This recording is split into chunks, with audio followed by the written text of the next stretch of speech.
In today's video, I'm going to teach you how to generate cost estimates in CostMiner. This construction estimating and takeoff software is a powerful tool that can save you a lot of time and effort on your projects. To start, let's head over to the CostMiner website. Once you're there, you'll want to click on the Login to CostMiner button. Enter your credentials and sign into your account. Once you're logged in, locate your project. If you have multiple projects, you'll see them listed out, so just click on the one you're currently working on. Before you proceed any further, make sure you have already uploaded your plan or drawing for the project. For our example today, we'll use a floor plan for clarity and context. This preliminary step is crucial as it forms the basis of our cost estimates. Now that your plan is in place, click on it to get started.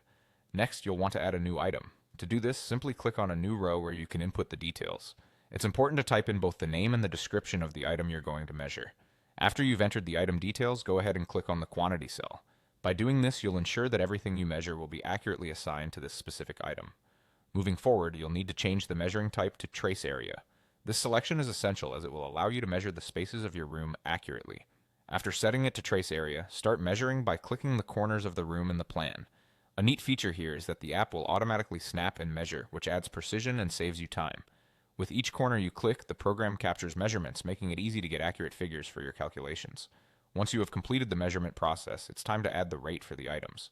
Simply input the rate per unit of measurement that corresponds to your project's requirements, and CostMiner will do the rest of the calculations for you.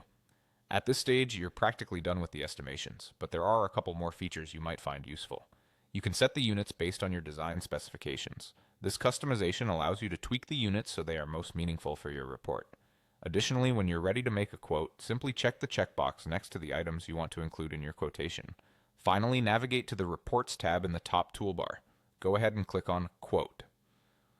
Once you do that, CostMiner will generate a quotation that you can export and share via PDF with clients or stakeholders. It's as easy as that, and now you know how to create a detailed and precise cost estimate using CostMiner.